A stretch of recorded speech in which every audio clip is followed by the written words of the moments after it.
Hello. Hello. Uh, so I have Jenny Lee with me. She's one of our worship leaders at Journey of Grace. And we have a bit of a testimony that really impacted me when she told me about it. So I wanted us to do a bit of an interview so she could share what actually went down, and hopefully it will inspire some other people. So yeah, Jane, why don't you just tell us what happened with your dad? Alrighty. Well, my parents live in a retirement village. My dad is turning 86 soon, and his health has deteriorated a lot over the last couple of years. So he is living in a frail care facility, and my mom is living Yeah, in an apartment in the same retirement village.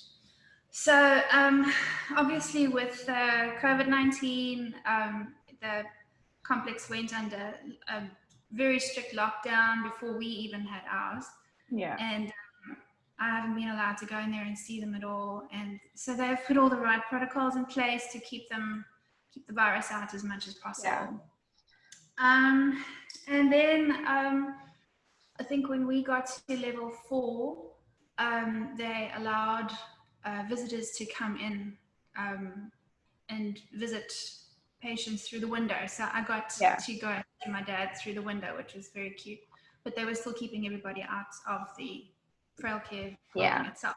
Mm-hmm. So, which was really nice to see him after all that time. So, but then shortly after that, about 10 days after that, we received an email from the organization to say that unfortunately they had a patient in the frail care facility who got sent to hospital and was tested positive for Wow. COVID-19. Sure. So obviously that puts a whole bunch of panic in you. The Yeah, first thing I did was panic, yeah, because you hear that especially the elderly and the frail are very vulnerable. vulnerable. And with the media and all the stories that you read, there's so much fear that gets put into you. Mm-hmm. There's almost this expectation that, okay, well, now it's inside a frail care facility, Mm. they're all gonna die. Yeah, That's kind of yeah, the thought that goes through your head. And I thought to myself, well, I don't know what we're going to do. I can't go and see my dad. Nobody can go in and out there anymore. What sure. if he gets the virus and he gets taken to hospital Yeah. and I never see him again? Oh, I would never ever see my dad again. So all yeah. these thoughts of fear were going through my mind, lots of worry. Wow. Um, and so we just prayed. As a family, we were praying for my dad and for the facility and for all the patients there and the staff Mm-hmm. and everybody, and just for peace and for obviously for protection for everybody there Yeah. as well. Another thing that they mentioned in the email that they sent was that they didn't think that the patient that tested positive would come back. They thought that he wasn't ever going to make it. Yeah. Obviously, that puts even more fear in you. So anyway, so we just prayed, and I asked you to pray, and asked a bunch of friends to pray, Mm-hmm. and we just waited it out to hear what was going to happen. Obviously, it takes time for the virus to spread, so we thought, well, it's Yeah. just a waiting game. We just have to wait and see what happens. Yeah. And just the most amazing thing I never expected, and I should have expected it because God is just this good. Yeah. But we got an email a few weeks later from the organization to say that the patient that had tested positive is back at the frail care. He's in isolation. Wow. He didn't go to hospital because he had the virus. He went to hospital for completely different complications. I think it was a kidney problem or something. Sure. And when he was in hospital, they did a mandatory test and he Mm. tested positive, but he had no symptoms at all. Wow. Even when he came back, he had no symptoms. Sure. So in the interim, the organization had decided to test all the patients Yeah. and all the staff as well. Mm-hmm. So, we were expecting, grave news. Yeah. And the results came back. They sent us an email saying that nobody else in the whole frail care facility tested. Wow. No patients, no staff in the frail care. There were just two Wow. staff members who worked in a different department who Yeah. tested positive. They had no symptoms and they were just sent home to Wow. be in quarantine for 2 weeks.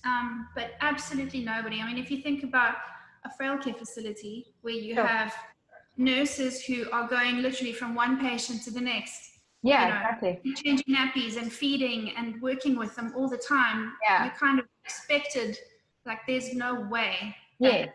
it isn't going to spread like Yeah. wildfire. Exactly.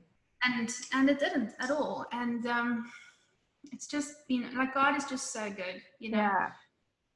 So yeah, I just really wanted to share that Yeah, with that's you guys. amazing.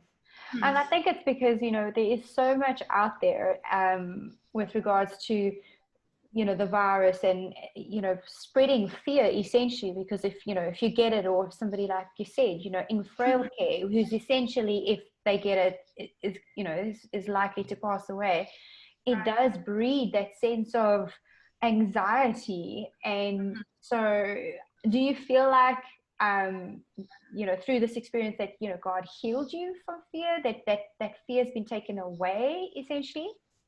Yeah, I really do feel that. As a family, we feel that as well. I mean, obviously, it's a real virus, and Yeah. people are gonna get it, and some people, don't make it, and unfortunately, that's the reality. But Yeah. I think what it's taught me is to not believe everything I read in the media. Yeah. And because, I mean, the devil, that's the avenue that he's using right now. Yeah, for sure. There's so much fear being put out there, so much doomsday news. Yeah. And I just, the Lord just showed me, just trust me. I am so much bigger than Yeah. this virus. I'm so much bigger than what you're reading and what you're hearing, Mhm.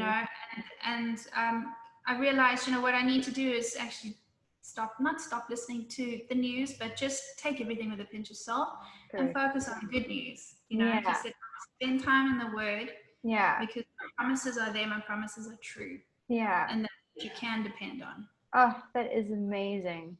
Mm. I love that. And I think, like you said, trusting in God is the ultimate, like, that is our only source of reference and our only point that we can actually live from, is to completely trust Him with our lives, with our families, with our children, with our parents, and, with the economy.